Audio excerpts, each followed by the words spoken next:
I, as the judge in this case, have several remedies. One of those is that I could hold you in contempt and jail you because the way that you get out of that contempt is to just testify. That's the only thing they wanted in this case for you to testify. So your attorneys told me you're going to invoke your Fifth Amendment privilege. Done, said. However, the immunity has been signed. I have a copy of that right now. So you're required to testify. So if you don't testify, the state's probably going to ask me to jail you. And I'm probably going to do that. So I'd like you to go ahead out and talk with your lawyer and tell me what you want to do at that point in time, okay? Do you need any more time to talk, Mr. Copeland? Okay. What is your desire at this time? I'm taking the Fifth. Okay, you're taking the Fifth, but you've got immunity, but you still want to, are you going to testify? That's the thing. That's the question. That's the question on the floor.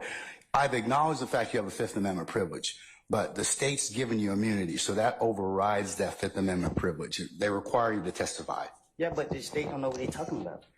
So they ask me a question that implicate me, then... Okay, they can't prosecute you on that. They can't. The order prohibits them from allowing them to use that testimony against you. That's what your lawyer, and I'm not going to get into any of the machinations or intricacies of what may or may not have happened in this case, but Mr. Melnick is a very seasoned criminal defense attorney. I've seen him over the past 2 decades. I'm sure that he's probably going to go ahead and I'm going to call for our jurors. I will formally administer the oath to you, and then the state will ask you some questions, okay? And then you'll be cross-examined at some point in time by potentially... Can I speak to my attorney before? Because I think I just said the wrong thing. Sure. I'll tell you what, why don't you step outside and talk to Mr. Melnick.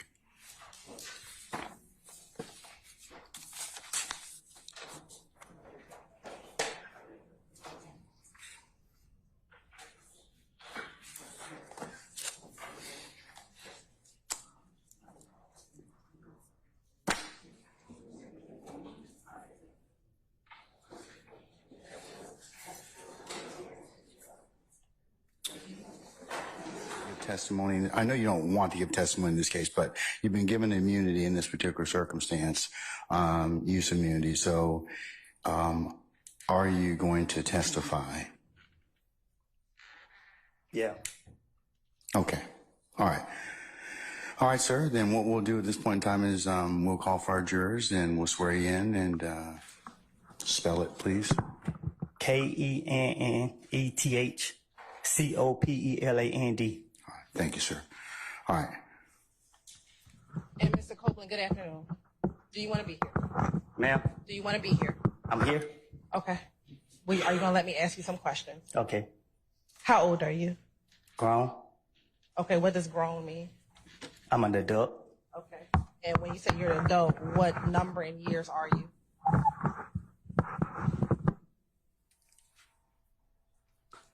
I plead the Fifth. Ladies and gentlemen, can I get you to step outside to your headquarters of jury deliberation, please? All right, sir.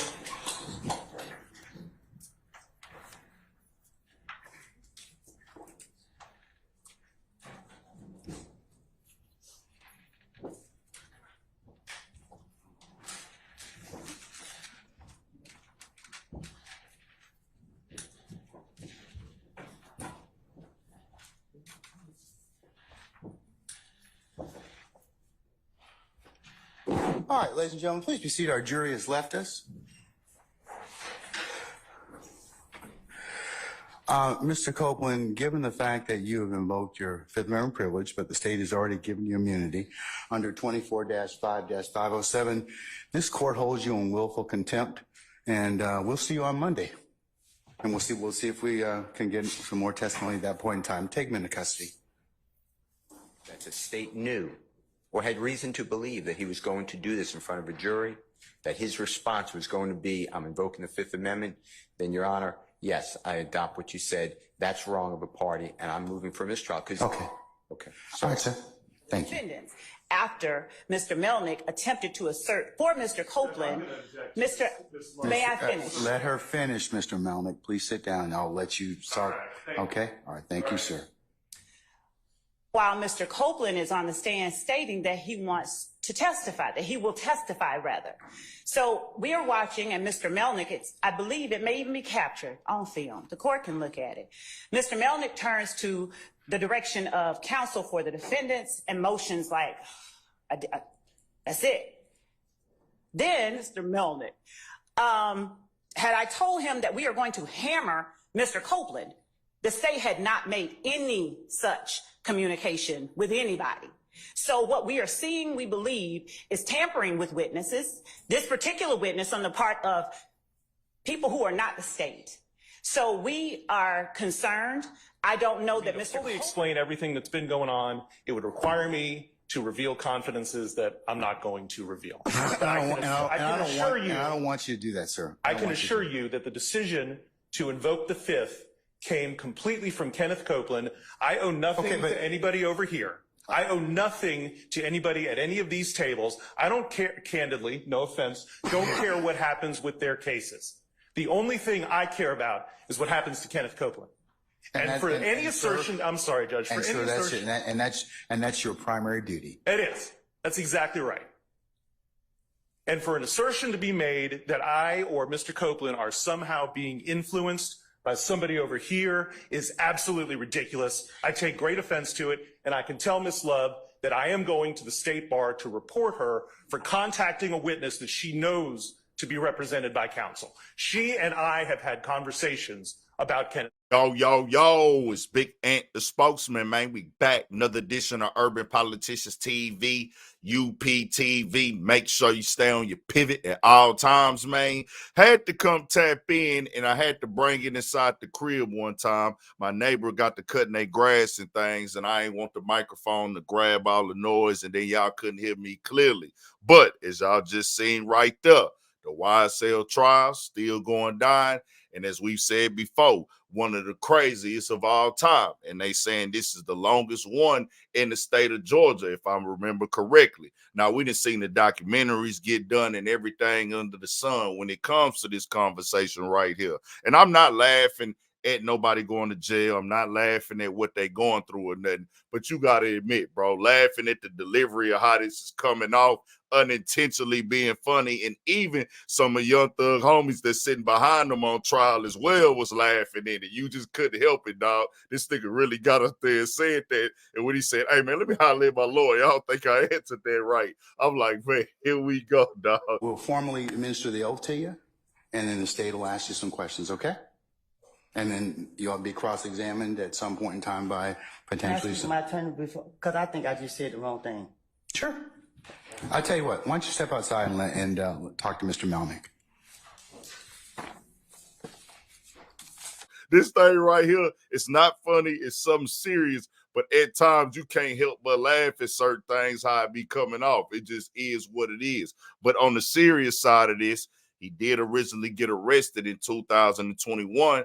Well, it did go viral, the investigation and things. Somebody put out the video of the interrogation that he had where he was speaking on certain things. Well, they did grant him immunity today. This is YSL Woody.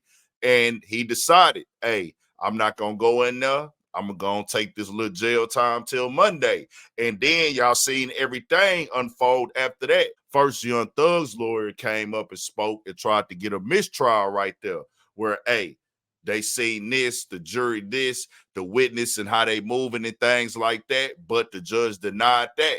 Well, hey, nah, we not going to do that. No mistrial with that situation. But then you heard the prosecutor go out and speak and accuse his lawyer, and the other side, Young Thug and them is working together, even said that you can look at the video, they giving signals and things like that. Another lawyer has spoke as well in the back on that side and said, hey, man, I heard him talking on the phone up there saying he wasn't testifying.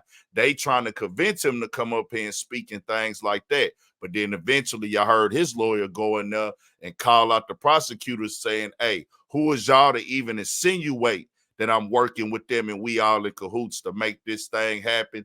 I'm going to maybe the bar of the state to holler at them about you even saying this in the courtroom about me. But we got to wait now and see Monday how everything play out. It turned into a real live circus act today, man. The dog sitting up there, you got to admit, bro, it is kind of, it's not funny, the situation at all. This is serious. But just the delivery of it in that moment, bro, I couldn't help but laugh at it, dog. And I ain't want to come out here and just be like, oh, nigga, I'm just going to be all the way poker face on this. But at the end of the day, on the real side, innocent until proven guilty in the court of law, or no matter who going through what and anything in life, because we haven't seen all the stuff yet and we don't know how it's going to turn out. But I got to say this, it's best for brothers, and not speaking on Young Thug case or anybody else case that they currently going through, it's best for us to try to avoid being inside of these courtrooms all in all, bro.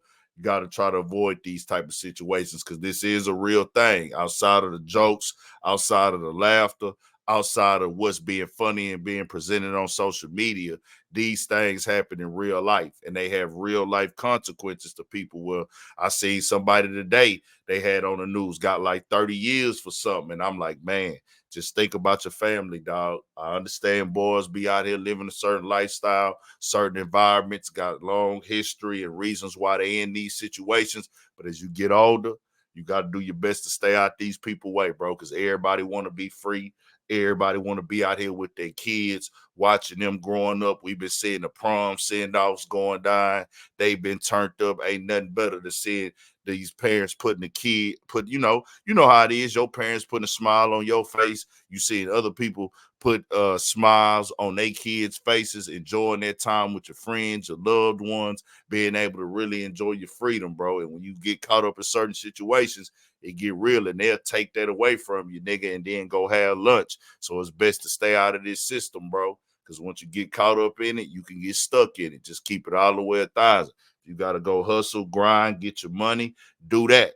I get that. I can't put no food on nobody's table, so I can't tell you don't try to go out there and get your paper and take care of your people. But I tell you this, all the extracurricular nonsense and things of that nature, stay out these people way, bro. Stay out that mix as much as possible. Tell me what y'all think. We got more videos all at 1,000 for shit show. Stay on your pivot.